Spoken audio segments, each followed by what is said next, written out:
I never thought I'd be one of those mothers struggling on the subway during rush hour, but there I was, surrounded by strangers who couldn't hide their stares and judgment. My arms ached from holding 2 grocery bags while trying to keep Owen from melting down completely. He was 3 and exhausted, his face red and wet with tears as he wailed about wanting to go home. Lily, my 5-year-old, kept tugging at my jacket, asking the same question over and over. "Mommy, why can't we just drive? My feet hurt." I didn't have a good answer for her. How do you explain to a kindergartner that the car her grandfather bought specifically for her safety was sitting in someone else's driveway? How do you tell your children that their own father decided you didn't deserve it? The subway lurched, and I nearly lost my balance. A woman beside me caught one of my grocery bags before it hit the floor, giving me a sympathetic smile that somehow made me feel worse.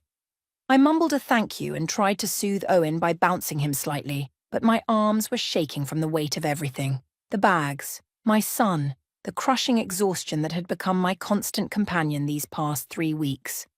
This wasn't how things were supposed to be. 2 years ago, when my dad gave me that beautiful silver SUV, he'd looked me straight in the eye and said, "This is for you and my grandbabies. I don't want you worrying about breaking down on some highway with those kids in the car." He'd worked so hard to build his construction business from nothing, and when he finally had the money to help me, he did it without hesitation. That car represented more than transportation. It was his way of making sure we were safe. Now it was gone, and I felt like I'd somehow failed him by letting it happen. "Mommy, that man is looking at us," Lily whispered, pressing closer to my leg.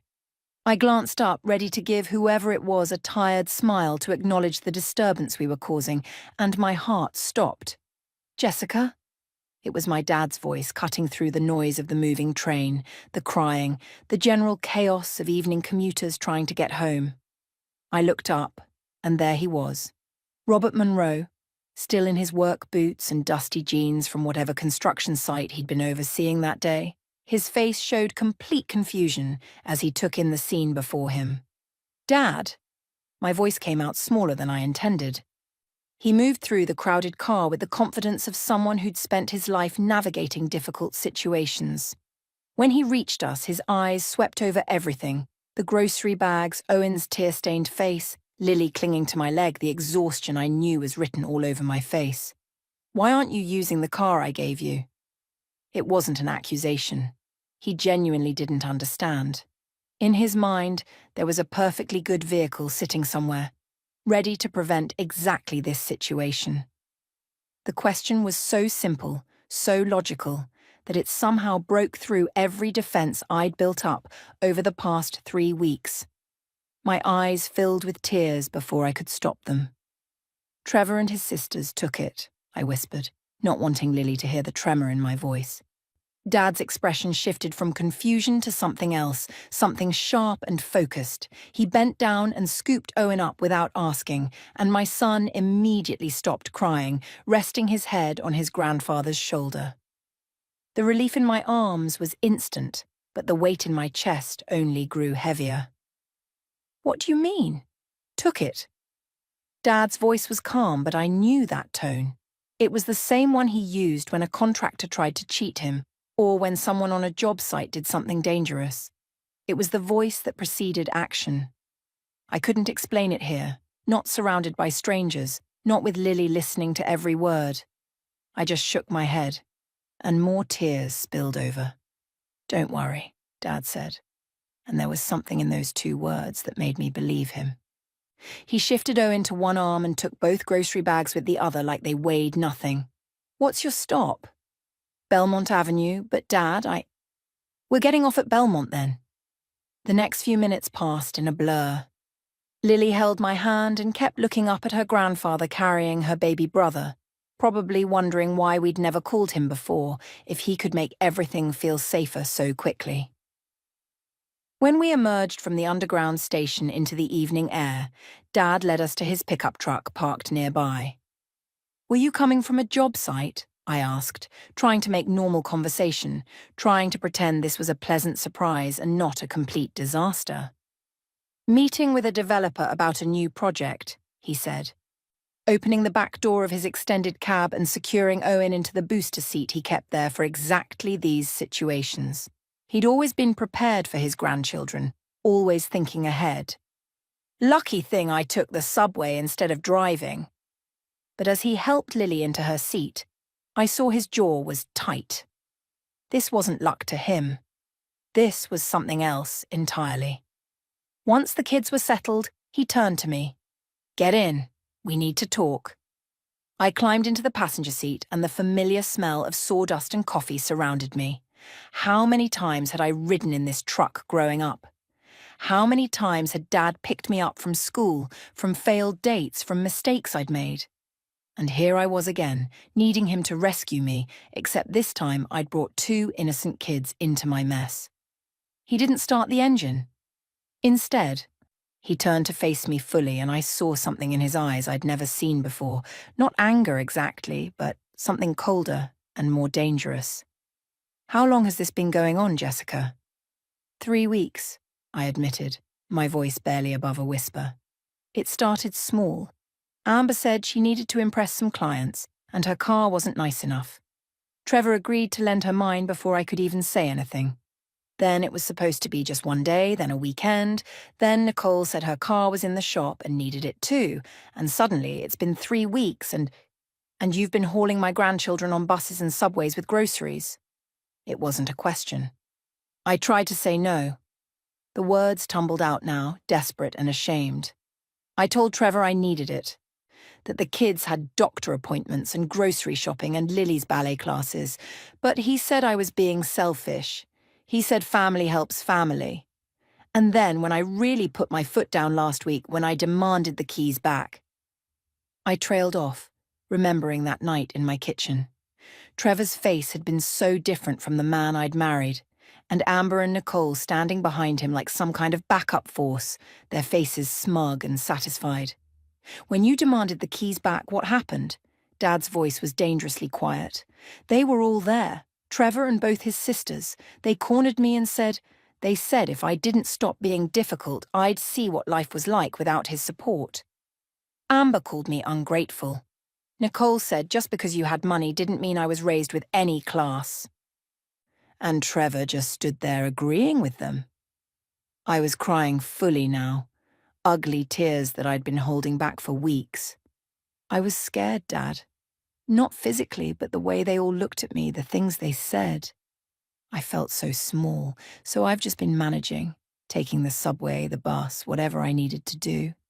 I told everyone the car was having problems. I didn't want anyone to know what really happened because it felt like admitting I'd completely failed it. Dad held up his hand and I stopped talking. He pulled out his phone and dialed a number, putting it on speaker. "Tom, it's Rob Monroe. I need you to find out everything you can about Trevor Hayes and his sisters, Amber and Nicole Hayes. Everything. Financial records, legal issues, whatever you can dig up. I'll pay whatever it takes. And I need it fast." He hung up and finally looked at me again. "You didn't fail at anything, sweetheart. But this ends now." Everything had seemed so normal that Sunday afternoon 3 weeks ago. Trevor had insisted we go to his parents' house for dinner, even though I'd mentioned wanting to have a quiet weekend at home with the kids. But he'd been insistent, saying his mum really wanted to see the children. And I'd learned that disagreeing about family visits usually wasn't worth the argument that followed. The Hayes family home was exactly what you'd expect from people who valued appearance above almost everything else. Perfectly landscaped lawn, furniture that looked expensive but wasn't comfortable, and family photos arranged just so on every available surface. Trevor's mother, Patricia, had greeted us at the door with her usual air kisses that didn't actually touch my cheeks, while his father, Donald, barely looked up from his newspaper. Amber had arrived 20 minutes after us, making her entrance like always, complaining loudly about a client who just didn't understand the value of premium real estate. She worked as a real estate agent, though from what I could tell, she spent more time taking selfies in expensive houses than actually selling them. "Oh, Jessica, I love that sweater," she'd said when she saw me, in that tone that somehow made a compliment sound like an insult. So brave of you to wear something so casual to family dinner. I'd been wearing a nice cream cardigan over a dress, but somehow Amber made me feel like I'd shown up in pajamas. Nicole arrived last, as usual. Her dental hygienist scrubs traded for designer jeans and a top that probably cost more than my weekly grocery budget. She and Amber immediately huddled together, whispering and giggling about something on Nicole's phone, occasionally glancing at me in a way that made my skin crawl. Dinner had been fine. Patricia's pot roast, polite conversation about Trevor's work, the kids being relatively well behaved. I'd started to relax, thinking maybe I'd worried about nothing. Then came dessert. "So," Amber said, setting down her fork and fixing me with that calculated smile she wore when she wanted something. "I have this amazing opportunity coming up. Really high-end clients looking at properties in the $1 million range. They're flying in from California, and first impressions are everything in this business." "That sounds exciting," I'd said, genuinely trying to be supportive. "The thing is," she continued, leaning forward like she was sharing a secret, "my car is just, well, it's fine for every day, but it doesn't exactly scream success, you know? I need something that looks the part." I felt Trevor shift beside me, and somehow I knew where this was going before Amber even finished her sentence. "That SUV of yours would be perfect," she said, her tone light and casual, like she was asking to borrow a cup of sugar. "Just for a few days while I show these clients around. You understand how important image is, right?" Every eye at the table turned to me. Patricia smiled encouragingly. Donald nodded like this was perfectly reasonable. Nicole watched with barely concealed amusement. "Oh, well, I started, but Trevor cut me off. "Of course she can use it," he said, his hand finding mine under the table and squeezing just a little too hard. "Family helps family, right, Jess?" It wasn't really a question. The kids have appointments this week, and I need to do grocery shopping, and Lily has ballet on Thursday. You can take my car," Nicole offered quickly, too quickly. "I'll just Uber to work for a few days. No big deal." Except Nicole's car was a tiny two-door coupe that didn't even have proper back seats, let alone space for 2 car seats and groceries.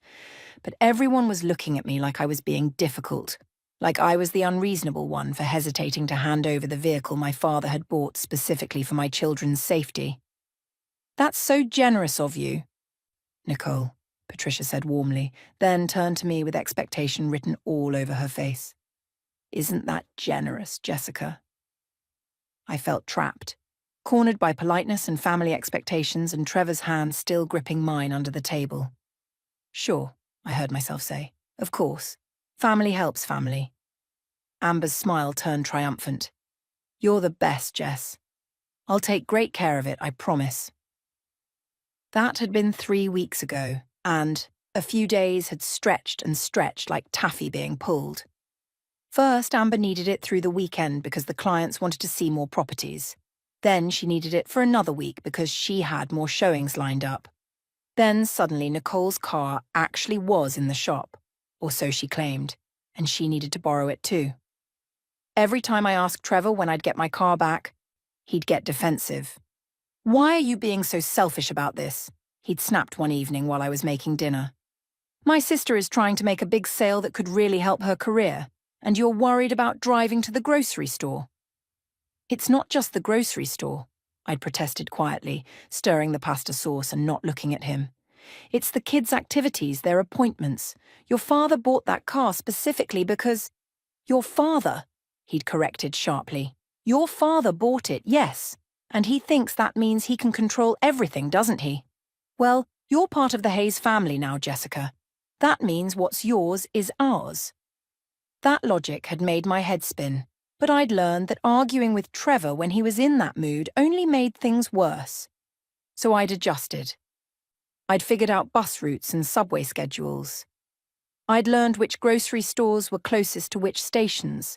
I'd carried Owen when he got too tired to walk and held Lily's hand through crowded platforms and pretended everything was fine.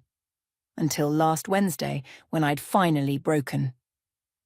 Amber had posted photos on social media, her and Nicole in my car at some wine bar downtown with the caption, "Sisters who slay together stay together." Not showing properties, not with clients, just out having fun in the vehicle they'd guilted me into lending them. I'd shown the photos to Trevor that night after the kids were in bed. "I need the car back," I'd said, trying to keep my voice steady. "This was supposed to be for a few days for work, and they're just using it to go out. I need it back, Trevor." His face had darkened immediately. "Are you serious right now? You're going to make a big deal about this?" "It's been 3 weeks. I've been taking 2 small children on public transportation in the heat, carrying groceries, and your sisters are using my car to go drinking downtown." "Yes, I'm serious." I hadn't meant to raise my voice, but the frustration had finally boiled over, and that's when everything changed. Trevor had pulled out his phone and made a call. "Hey, Amber. Yeah, can you and Nicole come over? We need to have a family discussion." They'd arrived within 30 minutes, like they'd been waiting for the call.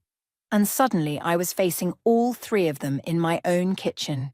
Trevor standing with his arms crossed, Amber leaning against the counter with that superior smirk, Nicole examining her nails like this was boring but necessary. "So Jessica has decided to be difficult about the car situation," Trevor announced, like I wasn't even there. "Really?" Amber's eyebrows shot up in mock surprise. "After everything we've done for her? What have you done for me?" The question escaped before I could stop it. The temperature in the room dropped 10 degrees. Nicole stopped examining her nails and looked at me like I'd just said something obscene. Amber's smirk vanished, replaced by something cold and sharp. Trevor's jaw clenched so tight I could see the muscle jumping beneath his skin. "What have we done for you?" Amber repeated slowly, pushing off from the counter and taking a step toward me. "Are you actually asking that question right now?" "We welcomed you into this family," Nicole added, her voice dripping with false sweetness. "Even though you came from nothing." "I didn't come from nothing," I said quietly, but my voice was shaking. "My dad worked hard for everything he has." "Oh, your dad?" Amber laughed, but there was no humor in it. "Yes, let's talk about your dad. New money. Construction worker who got lucky. Just because he has money now doesn't mean you were raised with any class, Jessica. We all see how uncomfortable you are at family events, how you don't know which fork to use, how you—" "That's enough," I interrupted, feeling heat rise in my cheeks. "This isn't about class or forks or whatever superiority you think you have. This is about my car that you've been using for 3 weeks when you said you needed it for a few days." Trevor moved closer, and I instinctively took a step back. I'd never been physically afraid of him before, but something in his eyes that night was different, harder, like he was looking at an obstacle instead of his wife. "Here's what's going to happen," he said, his voice low and controlled. "You're going to stop making problems. You're going to stop being selfish and ungrateful. Because if you don't, you're going to see what life looks like without my support."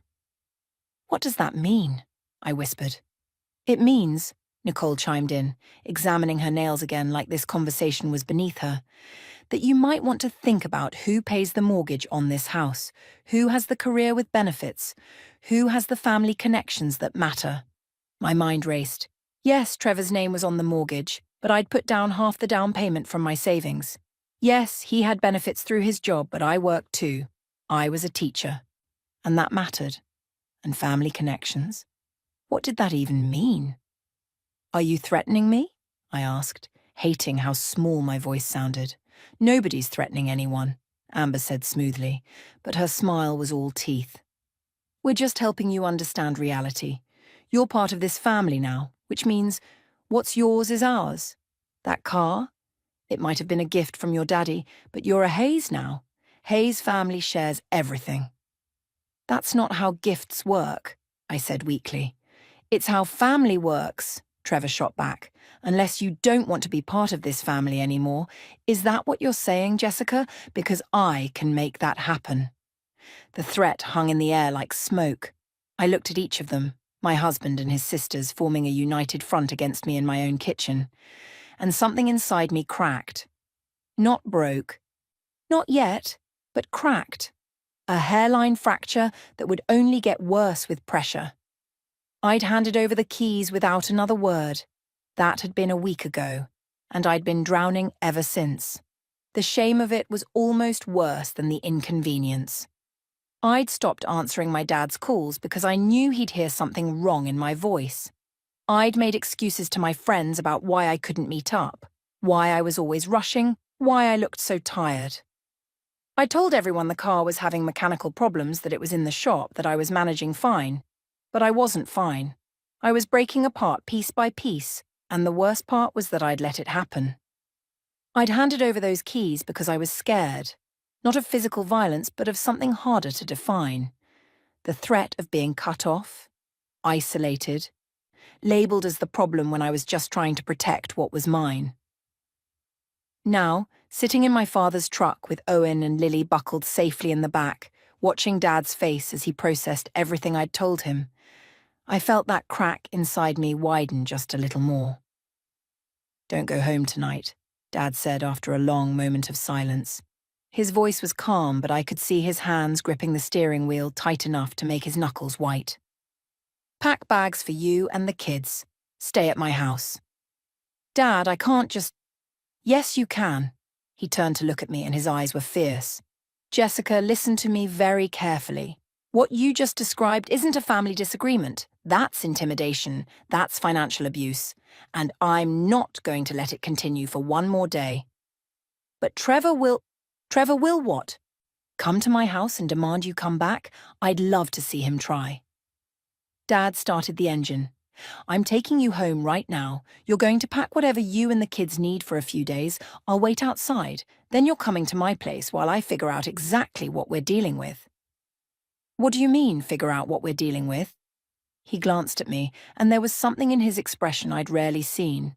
The same look he got when someone tried to cheat him on a contract or when a safety violation put his workers at risk. It was the look of a man who'd built something from nothing and wasn't about to let anyone take advantage of his family. "That phone call I made, that was to Tom Riley. He's a private investigator I've used for business dealings. Good at finding information people don't want found." Dad pulled into traffic, heading toward my neighborhood.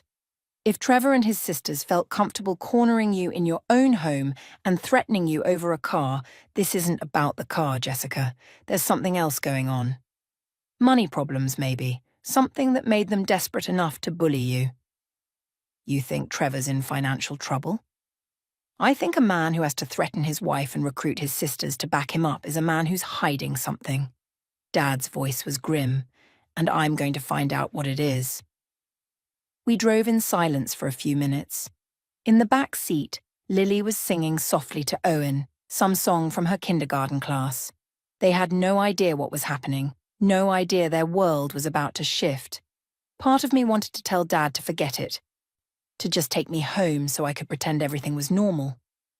But another part, the part that was tired of being small and scared and constantly apologizing for taking up space, knew he was right.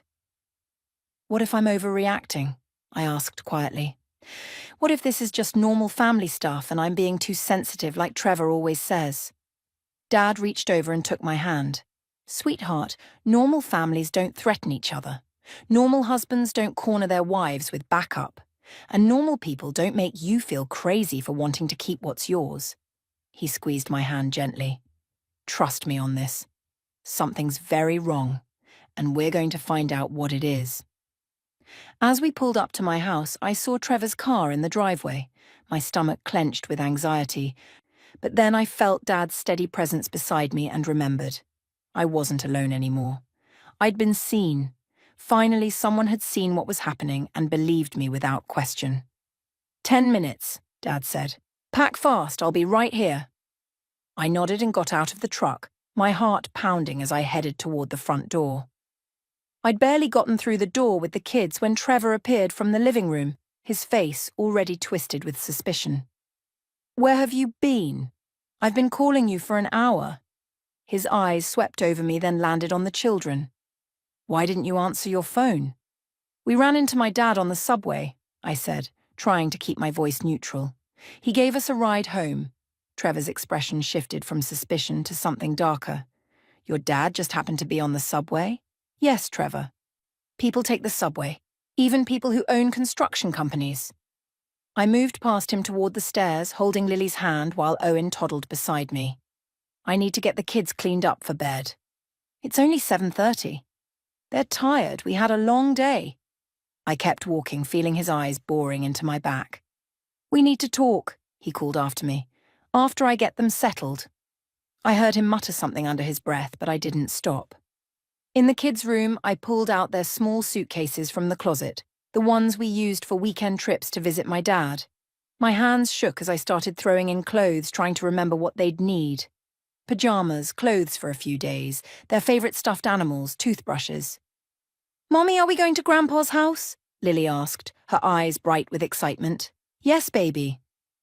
"Just for a little visit." "Can we see his truck? The big one with the crane?" "Maybe. We'll see."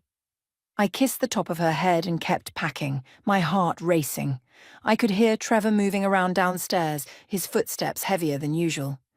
Angry footsteps. Once the kids' bags were packed, I went to my bedroom and grabbed my own suitcase. Clothes, toiletries, my laptop, important documents. I grabbed my passport, birth certificates for the kids, our social security cards. Something told me to take anything I might need if I couldn't come back easily. That's when I saw it. Trevor's jacket was thrown over the chair by his dresser, and a piece of paper was sticking out of the pocket. I don't know what made me look. Maybe intuition. Maybe just the way it caught the light, but I pulled it out and felt my blood turn to ice. It was a bill of sale, a draft printed from someone's computer with blank spaces for signatures. But the vehicle information was already filled in. My SUV's make, model, year, and VIN number. The selling price, $18,000. My father had paid $32,000 for that car 2 years ago. I stood there staring at the paper and suddenly everything clicked into place. This wasn't about Amber needing to impress clients. This wasn't about Nicole's car being in the shop. This was about Trevor planning to sell my car. The car that wasn't even in his name without telling me. "Jessica," Trevor's voice came from downstairs, sharp and impatient. "Are you coming down or what?" I folded the paper and shoved it in my pocket, then grabbed my suitcase and headed downstairs. Trevor was standing by the front door, blocking it. His arms crossed over his chest. "Where do you think you're going with those bags?" "The kids and I are staying at my dad's for a few days." "Like hell you are." He moved closer and I instinctively stepped back. "You're not taking my children anywhere." "They're my children too, Trevor, and we're just visiting my dad. It's not a big deal." "It is a big deal when you're acting crazy and irrational." His voice rose. "First you make a scene about the car. Now you're running to Daddy like a child. When are you going to grow up, Jessica?" I felt the paper in my pocket like it was burning. I found the bill of sale. The colour drained from his face just for a second before the anger rushed back in. "You went through my things?" "It was sticking out of your pocket. You were planning to sell my car." "My car, Trevor. The one my father bought for me and the kids. The one that's in my name. Not yours. We're married. What's yours is mine. You said so yourself. Family shares everything." He was using Amber's words, her logic, and it made me feel sick. "That's not how it works. That car is titled solely in my name. Selling it without my permission is theft." Trevor laughed, but it was harsh and bitter. "You're going to call me a thief? After everything I've done for you? After I gave you this house, this life? I helped pay for this house. I work too, Trevor. I contribute. You're a teacher. You make what, $35,000 a year? That's barely enough to cover groceries," he sneered, and I saw his sisters in that expression. "Without me, you'd be living in some apartment somewhere, struggling to make rent." Behind me, I heard Lily start to cry softly. She'd come to the top of the stairs and was watching us fight. Owen was beside her, his thumb in his mouth, his eyes wide and scared. "Stop it," I said quietly, gesturing to the kids. "Just stop." "I'll stop when you put those bags away and start acting like a wife instead of a spoiled brat who runs to Daddy every time things don't go her way." There was a knock at the door. hard, authoritative. Trevor and I both froze. "That's my dad," I said. "He's waiting for us. Tell him to leave." "No." The knock came again, louder this time. Trevor's face went red. "If you walk out that door with those kids, don't bother coming back, you hear me? You want to choose your daddy over your husband, fine. But don't expect me to be here when you decide to come crawling back." I looked at him, really looked at him, and wondered when he'd become this person. Or had he always been this way, and I'd just been too desperate to be loved to notice? "I'm not choosing between anyone," I said quietly. "I'm choosing to not be threatened in my own home. I'm choosing to not have my things stolen. I'm choosing to protect my children from watching their father bully their mother." I walked past him to the stairs and scooped up Owen, taking Lily's hand. Trevor didn't try to stop me physically, but his voice followed us as I grabbed our bags. "You're making the biggest mistake of your life, Jessica. The biggest mistake." I opened the door and there was my dad, his expression calm but his eyes sharp and assessing. He took Owen from my arms and picked up the bags without a word. "Hi, Grandpa," Lily said, her voice still shaky from crying. "Hi, sweetheart. Ready for a sleepover at my house?" She nodded, wiping her eyes. I didn't look back at Trevor as we walked to the truck. I couldn't. If I looked back, I might lose my nerve.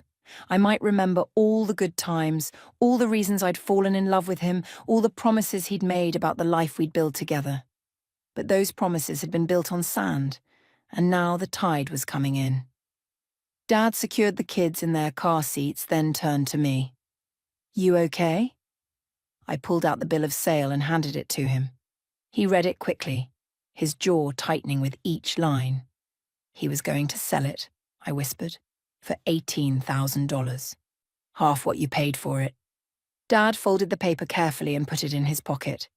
"Get in the truck, sweetheart." "What are you going to do?" He looked at me, and I saw something in his eyes that was both comforting and terrifying, the absolute certainty of a man who'd made a decision and wouldn't be swayed. "I'm going to end this, tomorrow morning. But tonight you and the kids are safe. That's all that matters right now." As we drove away, I watched my house disappear in the side mirror and wondered if I'd ever feel safe there again. I barely slept that night. Dad had set us up in the guest room, the one he'd decorated years ago hoping we'd visit more often, with a double bed for me and a trundle that pulled out for the kids. Lily and Owen had fallen asleep quickly, exhausted from the emotional day. But I'd laid awake staring at the ceiling and wondering what tomorrow would bring. Around 6 in the morning, I heard Dad moving around downstairs. The smell of coffee drifted up, and I finally gave up on sleep and went to find him. He was sitting at the kitchen table with his laptop, several printed documents spread out in front of him, his phone beside his coffee mug. He looked up when I entered and gestured to the coffee pot. "Tom worked fast," he said without preamble. "You're going to want to sit down for this." I poured myself a cup and sat across from him, my stomach churning with anxiety. Dad slid a document across the table. "Trevor's been gambling, online poker, sports betting. He's lost over $80,000 in the past 18 months. The number hit me like a physical blow. 80,000. How is that even possible? Credit cards, a loan he took out without telling you, and... Dad paused, his expression grim. "He's been draining your joint savings account. Little by little so you wouldn't notice." I thought about all the times Trevor had insisted on handling the finances, saying I had enough to worry about with work and the kids. How he'd gotten annoyed when I asked to see bank statements. How he always changed the subject when I mentioned saving for the kids' college funds. There's more. Dad pulled out another document, printouts of text messages. "Tom has a contact at Amber's real estate agency. She's been involved in some questionable dealings, inflating appraisal values, hiding property defects from buyers. Her broker's been investigating her, and she could lose her license. And Nicole? Fired from her last dental office for insurance fraud. She was billing for procedures that were never performed. The office didn't press charges because she agreed to leave quietly. But it's documented." I stared at the evidence spread across the table, the financial records, the text messages, the background reports. My husband and his sisters weren't just bullies. They were desperate, cornered people making increasingly bad decisions. They needed that car, I said slowly, understanding dawning. Trevor needs money to pay off his debts, and they figured selling it was easier than explaining where all our savings went. That's exactly what Tom thinks. And here's the thing, Jessica. That car is titled solely in your name. If Trevor sold it without your permission, that's not a civil matter, that's criminal. Auto theft. Dad's phone buzzed. He glanced at it and stood up. That's my lawyer. She's downstairs. We're going to your house this morning and we're settling this. Dad, I don't know if... I do know. He came around the table and crouched beside my chair, taking my hands. Sweetheart, I let you marry him because you were an adult, and it was your choice. I didn't say anything when I noticed him being controlling because I thought maybe I was being overprotective. But I won't stand by and watch you be threatened and stolen from. Not anymore. Tears burned my eyes. I feel so stupid. You're not stupid. You're kind, and you wanted to believe the best in people. That's not a character flaw, Jessica. That's who you are, and it's beautiful. But kindness doesn't mean letting people walk all over you. 2 hours later, I was standing on my own front porch with my father, his lawyer, a sharp-eyed woman named Patricia Chen, and a police officer named Martinez, who Dad apparently went to high school with. This is just a civil standby, Officer Martinez explained to me quietly. I'm here to make sure nothing gets out of hand while you collect your belongings and have this conversation. I can't get involved in the domestic dispute itself unless someone breaks the law. Dad knocked. Loud, authoritative. After a moment, Trevor opened the door. His eyes widened when he saw the group assembled on his porch, then narrowed with anger when they landed on me. "What is this?" he demanded. "This is a conversation," Dad said calmly. "Are we doing it out here? Or can we come inside?" Trevor looked like he wanted to slam the door, but the presence of a police officer seemed to change his mind. He stepped back, and we entered. I could hear voices from the kitchen. Amber and Nicole were already here. Of course they were. The sisters appeared in the doorway, their faces shifting from confusion to alarm when they saw our group.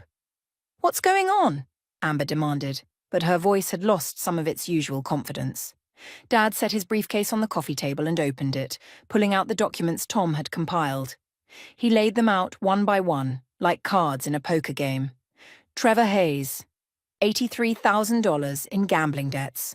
Online poker, sports betting, casino visits charged to credit cards. He looked at Trevor, whose face had gone pale. "Want to tell Jessica about that? Or should I continue?"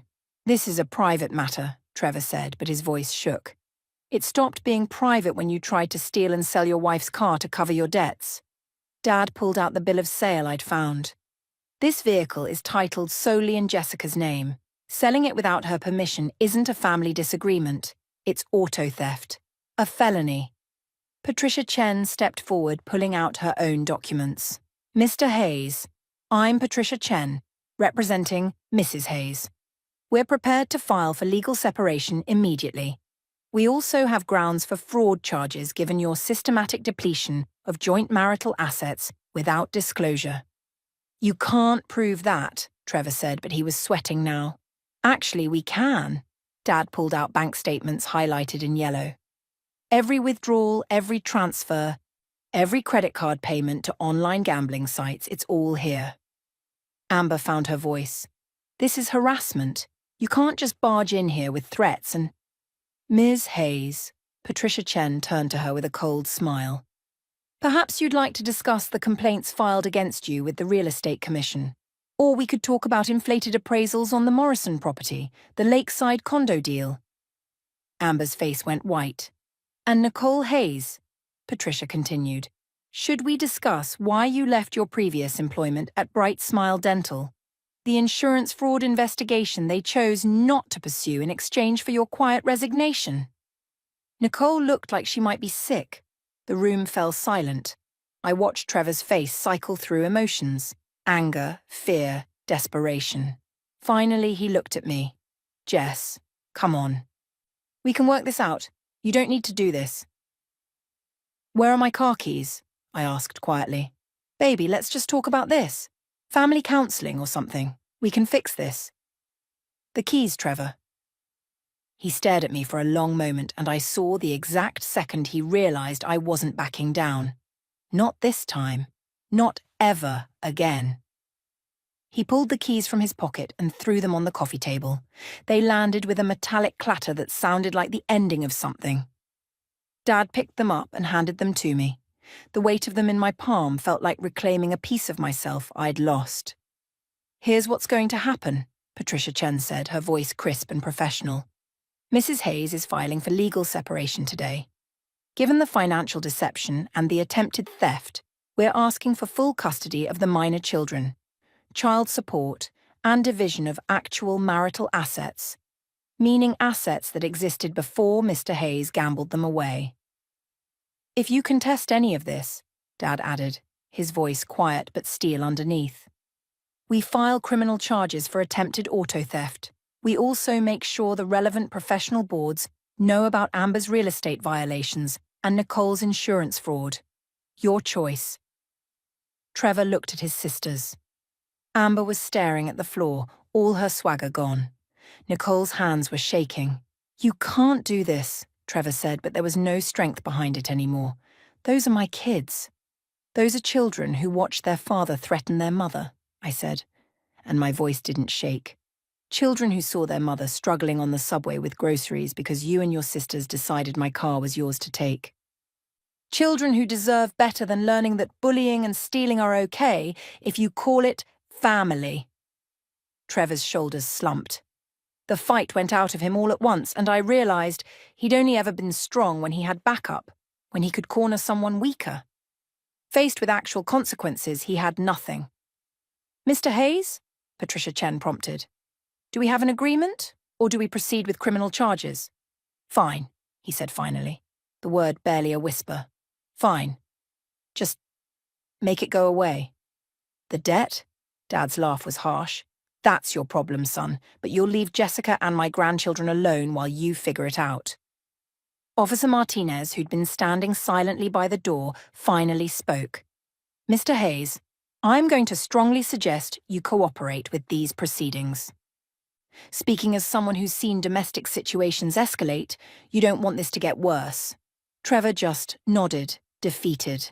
We left 20 minutes later, after I'd quickly gathered more clothes and important items. As I walked out carrying a box of the kids' toys, I passed Trevor sitting on the couch, his head in his hands. Part of me, the part that had loved him, that had believed in our future together, felt sad. But a bigger part felt free. Dad loaded everything into my SUV, with my keys that I'd reclaimed.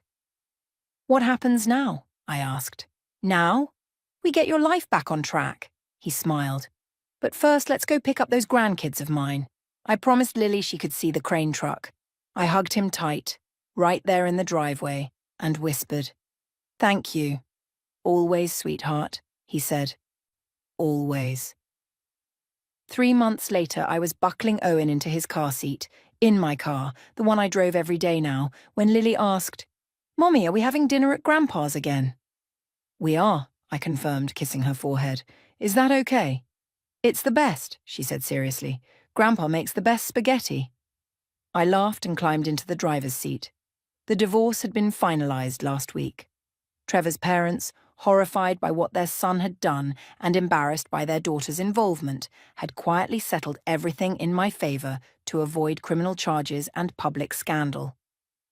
I had the car, full custody, child support from Trevor's actual income, and half of what remained of our marital assets. More importantly, I had my dignity back. I'd started therapy. I'd reconnected with friends I'd drifted away from. I'd stopped apologising for taking up space or having needs. And every week, we had dinner at Dad's house, because family wasn't about obligation or control. It was about showing up for each other. As I drove through the city toward Dad's house, the evening sun painting everything gold, Lily started singing in the back seat. Owen joined in with his toddler babble. And I realized something. That awful day on the subway, when Dad had found us at our lowest point, hadn't been the worst moment of my life. It had been the beginning of getting my life back. I pulled up to Dad's house and he was already on the porch, waving. Lily unbuckled herself and ran to him, chattering about her day at school. Owen toddled after her, arms outstretched for his grandfather. Dad caught my eye over the kids' heads and smiled. I smiled back, feeling genuinely happy for the first time in years. Sometimes you need someone to see you at your worst to find the strength to become your best. And sometimes the person who gave you your first ride in life is the same person who helps you reclaim the driver's seat when you've lost your way. I was driving my own life now, and I was never giving anyone else